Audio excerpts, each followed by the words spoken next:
So welcome guys back to another video in the channel. Today we're going to be doing our match preview and predicted lineup for our game against Manchester City at the Etihad Stadium on the Saturday. Quite an early kickoff considering we played late on a Wednesday. The fact we're playing very early on a Saturday, I'm not too convinced by that. But our last game was a very convincing 6-0 win versus but by who? Who did we play? We played West Brom's B team. That's who we played. Yeah. Again, I wouldn't get gassed because it was West Brom's B team. But as I said, they were just West Brom's B team, and we should be beating West Brom's B team.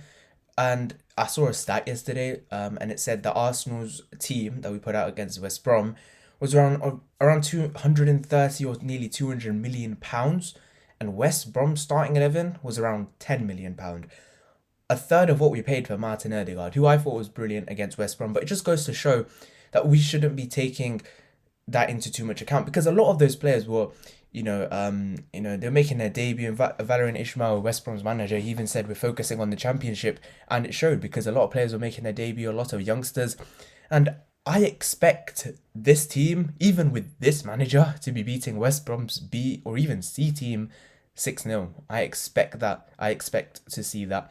But moving on to this game against Manchester City, I think without doubt, we all know how hard this game is going to be for us. I think we all know that they are a very good team, Manchester City, and they are going for the title. And it looks like they could be signing Cristiano Ronaldo. Obviously, won't be available for this game.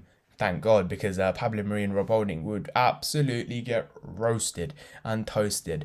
So lucky we're not with Ronaldo. They're not with Ronaldo, but I think look, I think with Manchester City, Kevin De Bruyne is out for this game, but even other than that, they've got the likes of Jack Grealish, who annihilated our team last season with Aston Villa. They've got the likes of Riyad Mahrez, who twisted us up again last season, and just all round, their team is phenomenal. And with any sort of players, they've got literally anyone in their squad, they could beat us. Their B team could beat us. Maybe their C team could have a chance against us. That's how poor we are in comparison to them. In terms of, look, they've got a lot of squad depth. They've got players that they can rotate, and they're going to be going for the Premier League. They're going to be going for the Champions League. They've not had the greatest starts to the season. Well, they lost to Spurs 1-0, but then they beat Norwich 5-0, I think it was.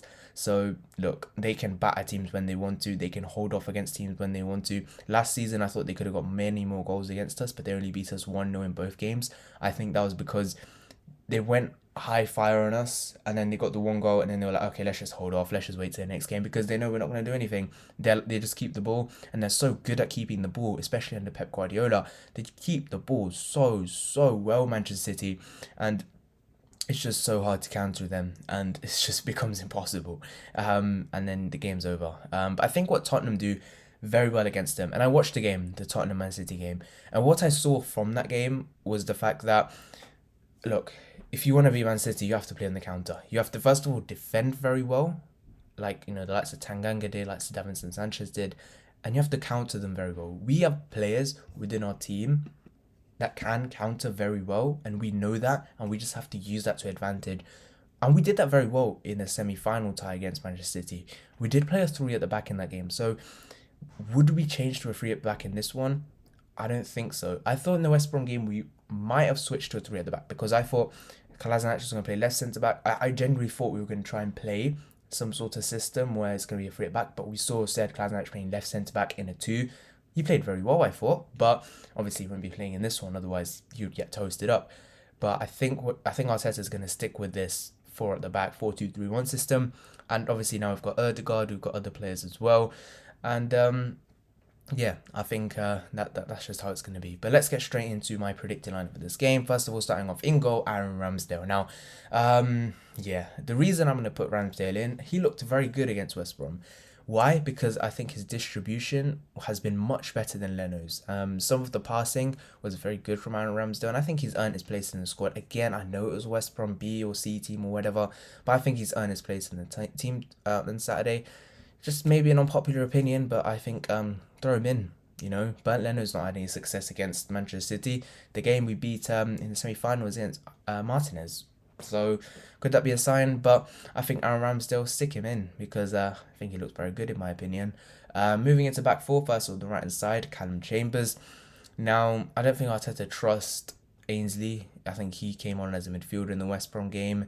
He doesn't trust Cedric. He doesn't trust Bellerin. At the moment, it seems like he only trusts Callum Chambers. I don't think he actually trusts him either. I think he's just the better out of those.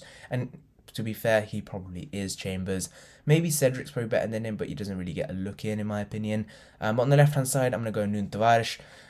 Kieran Tierney looks like he's still injured. I don't want to risk him. And Riyad Mahrez toasted him up last season. It got peak for Tierney, I can't lie. So I want to put Nuno Tavares in. And hopefully he can do a good job for us. Because again, I thought he played very well against West Brom. A lot of pace. He's a very good player. He looks like a very good signing for us. For £5 million, I think we've got a steal in Nuno Tavares. So that's my left back. Moving into the two in the centre back roles. First of all, Pablo Mari.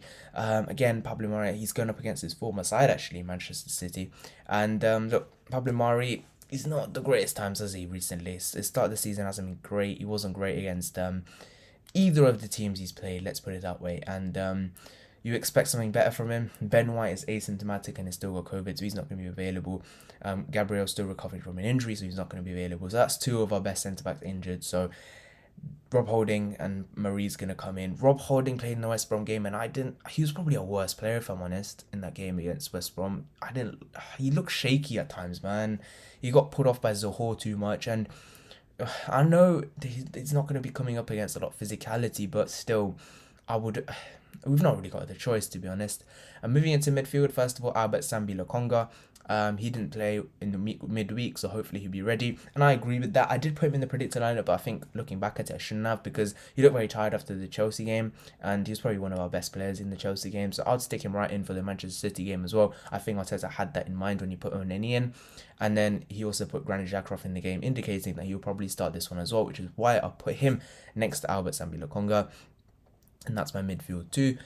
And the number 10 role, I'm going to go with Martin Erdegaard. Now, again, another player that did actually come off, indicating that he could potentially start in this game against Manchester City. Now, he was very good, I thought. He added a dynamic that I thought we didn't have. And maybe that was the reason we beat West Brom by such a good margin. Maybe that was the reason. I don't know. That's something for Arteta and his team to figure out. But I think with Martin Erdegaard, we need to see it in the Premier League, and we need to see it consistently before I can make a real proper opinion on whether this guy can deliver for us this season. And that's why I'm going to put him in the starting 11. Let's just see how he does in this game. High pressure scenario. Let's see what you're made of. Left hand side, I'm going to go Bukayo Saka, and he did actually play on that side, and I thought him and Tavares on that side looked pretty good, because him and Tierney on that side didn't look very good against Chelsea, because I didn't think he was working as well. But I think with these two, yeah, let's go with that. Because it worked against West Brom. Look, I know it's the BOC team, but we still beat them 6-0. And you don't change what's working. If it's working, it's working. Stick with it. Stick with the dynamic. And that front four that you can see on the screen there, I'm just going to keep with it. So right hand side, Nicola Pepe. I thought you should have got many goals against West Brom. He got very unlucky in my opinion. Yes, he got one, but I thought he should have got many more.